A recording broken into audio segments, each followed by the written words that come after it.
Have you ever noticed an immature old person and a mature young person? So I'll give you an example.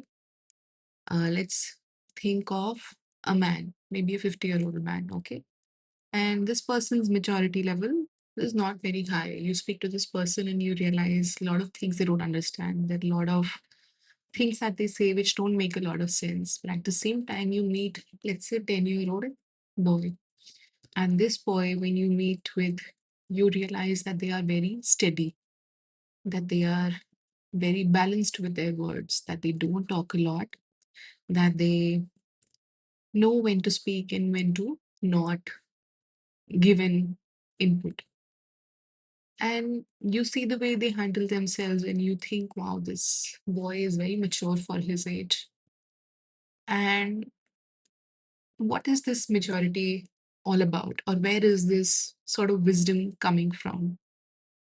Because it's not coming from the body, because the body is 10 years old, but there seems to be a knowledge that already seems to be in application. It seems to be processing, it seems to be working. So, where is that knowledge stored? It needs to be stored somewhere. So, let us say, let us now entertain the idea of a soul. A soul. A soul could be that chip which exists in a person, which holds this memory, this wisdom, this infinite wisdom, which is enabling this person who looks like a little boy, and he's able to make decisions depending upon the knowledge that he already carries. A lot of times we meet even younger people, 5-year-olds, 6-year-olds, who are able to act in a way where we are taken aback. I remember this one time I um, I actually have seen a lot of children who behave in this way, who are able to take care of their parents, who are able to apologize immediately, who are able to take accountability for their actions, who are able to say sorry immediately, not in a way that they are scared, but in a way that they understand immediately that maybe they made a mistake or they should not have done that, especially the younger generation that is coming up. So this chip that exists in them, this soul that exists in them, then we have to give it a benefit of the doubt and understand that if a soul exists, then there is a possibility that reincarnation could exist, which means that soul could have lived before this life. Okay. And maybe the soul has adopted this life and this world to learn a few more lessons that they had not learned in the previous life, or that they had found maybe difficult in the previous life. So now, if reincarnation exists and the soul exists and this memory exists, could we now entertain the fact that there could be something like soul contracts, or let's say soulmates, which means people, a soul family of some sorts, a person who has interacted with, worked with, maybe even loved people from the past, that a past life that they run into again. Sometimes we meet people and we have such strange moments of recognition where we don't understand how we feel so familiar with this person. There is no history, there is nothing from this life that can be evidence of your connection to this person, but it exists because you can feel it. There is this immediate warmth, there is this immediate connection, and you can't understand it. And the moment you see this person, you can tell that there is something there. So if soul contracts exist and if soulmates exist, then the soul could have been born anywhere, and in the next life it could be born anywhere else. So what does that tell us? That the boundaries we create around places, cities, countries, and within the world, could they be imaginary? Could they be irrelevant in the life of a soul's journey? or in the process of a soul's journey. And if this is not real, boundaries are not real, which means there's no divide, then could it mean that they're literally we are all interconnected? Maybe all of us are interconnected in some way. Maybe there is this law, right, that says the 6 degrees of separation, that everybody knows everybody through 6 people. And like one in, I think one, oh, everybody is connected to everybody between after 6 people, something like that. I'll have to read it again. So if that is true, and if we are all one, and let's say a soul that moved away, or let's say a soul alive that decided to end and it left and it maybe came back in a different country, and you were still able to meet that person, you were still able to connect with that person, if you were able to still find that person, then do these borders even exist?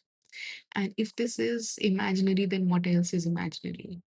Are we all connected? Are we all united?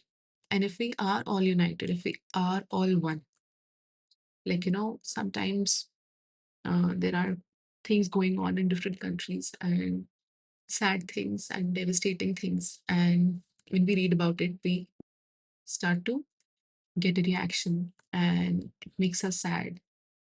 Could it be a possibility that maybe somebody that you are connected to, maybe a soul family, could exist in those places? Maybe that's why when somebody hurts, everybody else also hurts. Or could it be that, let's say, your soul connection with one person is so great that, let's say, they are in a moment of distress, but you can feel it sitting somewhere very far away? Could that be a possibility? Okay. And if all this is imaginary, if all this separation is imaginary, then why does it exist?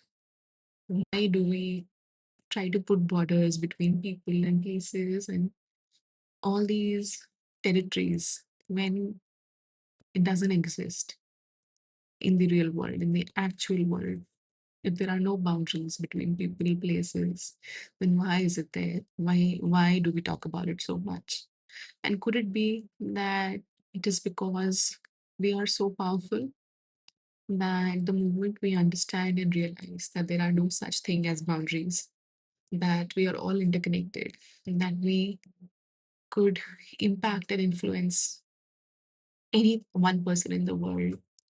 Imagine if you deciding to be happy today could send happiness through your vibrations, through your energetics to your soulmate family. Let's say if you can feel distress of another person, maybe they can feel your happiness.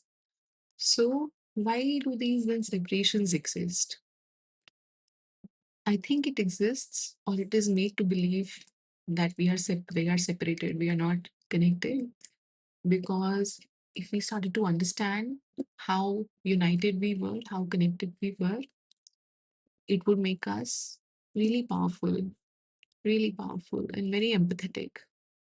And that kind of power is maybe a little scary, or it is maybe a little intimidating. But